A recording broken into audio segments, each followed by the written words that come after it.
Welcome to Quick Rip. Big B here with ya. Hey, I hope you're doing well out there, fight fans. Today we're going to talk a little UFC because they were in San Diego over the weekend. Put on a massive fucking show. Not so massive on paper, but damn near every fight delivered on it. There were a few sleepers, but for the most part, there were finishes galore, TKOs, KOs, submissions, exciting decisions. Realistically, UFC San Diego had it all. Let's start from the bottom up here. Just want to talk a little bit, tiny bit about Nina Nunes, because she defeated Cynthia Calvillo. She did it by split decision, and after the bout, she announced her retirement, wants to focus on family, which is understandable. You know what? I always found Nina as underappreciated. I don't know. She fought her heart out against some of the world's best. And, I wish her nothing but the best in retirement and with the future family endeavors. At least she did it. She did it the way very few are allowed to do it. The sport's very cruel. She was able to walk away with a victory. You know what? Walking away from the sport on a high note with a W, there's really nothing better. Congratulations to Nina Nunes and her entire family, and like I say, wish them nothing but the best in their future endeavors. Sticking with the prelims here, still at UFC San Diego, the other fight I wanted to touch on as far as the prelims, Nate Landwehr, he took on David Onama, not Obama, Onama. What a fucking scrap that was. If you didn't catch that one, go back, just find the fight because it's 15 minutes worth of your time. It was exciting. It was sloppy at times. It was technical at times. The fucking fight had everything. And you know what? When the first scorecard came up as 28-28, I thought for sure we were in for a draw. And I wouldn't have been all that disappointed in a draw because it was just a great fucking scrap. Both men took home $50K for their efforts as they both received Fight of the Night honors there. Good stuff from Nate Landwehr. David Onama, of course, Nate did take it by majority decision. Scorecards are at 28-28, 29-27, and 29-27. So you can see it was a very close contest, hard to score. I wouldn't really have wanted to be a judge in that one. They definitely earned their money scoring that fight. Good stuff there from the prelims at UFC San Diego. Another quick touch, Angela Hill finally had a judge's decision go her way. So congratulations to her. She put on a fantastic performance against Lupi Godinez. Early on, Lupi had Hill hurt, rocked her early on. Thought for sure this was just going to be a fucking stomping by Lupi.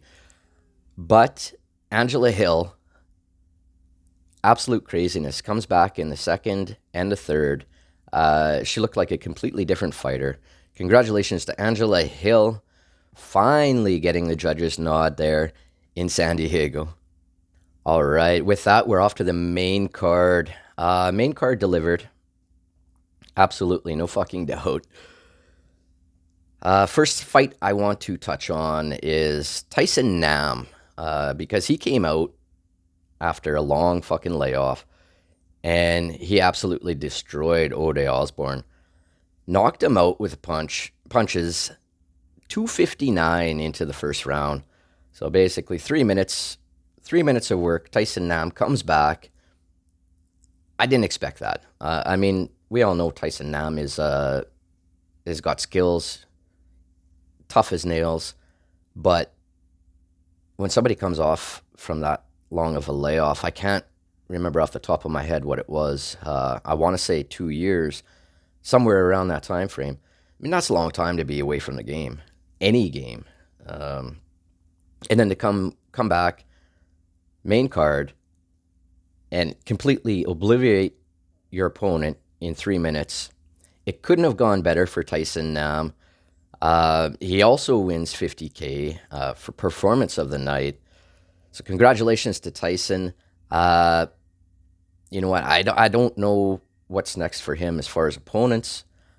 Nothing sticks out to me at the moment. Of course, I haven't really looked all that hard in future matchups. Whatever Tyson Nam has coming in the future, I'm going to be sitting on the couch fucking watching. Now, to put things into perspective, UFC San Diego had 6 fights on the main card. With those 6 fights, all 6 were finishes. That's what I mean. It's just an absolute incredible night. Next fight I want to just quickly touch on, Gerald Meerschaert. He was taking on Bruno Silva. And you know what? I was a little bit nervous for GM3. I don't know. Ever since Chimaev caught him, every time GM3 gets hit, I cringe a little bit. But you know what? He's gone on an incredible tear since that devastating loss. But he's rebounded so fucking nicely. Picks up another victory last night over Bruno Silva. The underdogs were fucking barking last night. Incredible. Because he beats him by guillotine choke, 139 and into the 3rd round. So, I mean, both guys were working. That was another incredible fight. The list just goes on and on of incredible fights. I mean, we got Priscilla Cachoeira. She defeated Ariane Lipski, TKO, just over a minute into the 1st round. She came in there and she made Lipski look absolutely amateur. Incredible stuff by Cachoeira there. She just ran through her fucking opponent. Kind of surprised that she didn't get a bonus as well. I'm hoping she got, maybe something on the quiet side in the locker room, one of those, because she definitely deserves it. Absolutely demolished Lipski. Just ran right through her. There's nothing else to say. She ran right through her, and I don't know, whoever is up against her next better be fucking prepared, because that girl has some amazing fucking power. With that, I'm going to go straight to the main event, because I do have a little bit to talk about on this one. This one was fucking crazy. Just reflecting now, devastating. It ended in devastating fashion. If you haven't seen it, I'll try and find a quick clip to put up that won't get me in trouble. But Chito Vera ended up defeating Dominick Cruz in the 4th round, just over 2 minutes into the 4th round. Head kick. Head kick from fucking hell. I believe it was a left head kick. Caught Dominic as he was doing one of his crazy movements to the side. And it doesn't get any more fucking flush than that. I mean, that was straight in the fucking lips. Dominick Cruz ended up face planting down onto the canvas, immediately fucking dripping blood. It was hard to watch. Don't get me wrong, I'm super stoked for Chito, because he's appearing unstoppable right now. He's absolutely turned into a fucking legend slayer. Both taking out Frankie Edgar in devastating fashion. Highlight fucking real knockouts Chito Vera is putting on here. How do you deny this guy a fucking shot at the title? You can't. You can't sit there with a straight face and give me any fucking reason why Chito Vera does not deserve a title shot. After his latest performances, there's nothing else to say. Put him in there against the absolute best, and let's see what the fuck happens. An interesting thing about this fight, Dominick Cruz he was up he was up 3 rounds on the fucking judges' scorecards. I believe, yeah, all 3 rounds. Went into the fourth. Dominick Cruz was looking good. Um, he was looking damn good. He was looking quick. His footwork was classic Cruz style. He was moving very well. He was coming in with some combos, bap bap bap bap, really fucking fast, in and out, circling, doing his. I like to refer to Dominick Cruz fighting as he's basically dancing, because that's exactly what it seems like. He's got a dance that he does in there, and it's incredible art, and it was working up until it didn't. He got caught. So when the conversation of what's next for Dominick Cruz, I mean, fuck, I don't know. Only Dominic knows that. But you have to factor in that it's not like he went out there and got his fucking ass kicked, right? He was winning 3 rounds against one of the division's scariest fucking dudes. Let's be honest. I mean, Chito Vera. You meet up with Chito Vera in a dark alley and you're turning around and running the other way, chances are, right? Or you're stopping him for a selfie. Depends if you recognize him or not. If you don't recognize him, though, you're turning around the other way. He just looks straight gangster, someone you don't want to fuck with. Perfect fit for the performances that he's been put on, because he is a fucking gangster inside that octagon.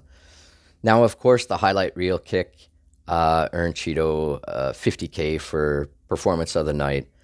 You know what? I hope all of these fighters, the entire fucking card, deserves bonuses as far as I'm concerned. Obviously, that's probably not going to happen, but hopefully some of them, like I said, get some locker room bonuses, because that was one of the best events. You know, we've had amazing events lately. But for some reason, I really, really fucking enjoyed this one. I just had fun with it. It was a fun card. Beautiful scenery there in San Diego. Awesome highlight reel finishes. And it was a free card. I mean, that was 10 times better than a lot of the pay-per-views that I've paid $80 for. So it's UFC San Diego. It's going to go down in the history books as one of the greatest cards, I think. You looked at it on paper and you maybe saw 1-2 fights that, of course everybody wanted to see the main event. Other than that, they didn't have a lot of star power, but holy fuck did these athletes perform. Congratulations to all the winners and all the losers, because it takes two to tango. That's my rant on UFC San Diego. Great night of fights. We've got a big one coming up soon here with Leon Edwards challenging Kamaru Usman for the welterweight strap. That one's going to be fucking intense. We'll have more on that later in the week. Till then, hey, smash that thumbs up button. Don't forget to subscribe. Stay up to date with all the content coming out here on Bulls, Beers, and Brawls. Till next time, everybody, take care and peace.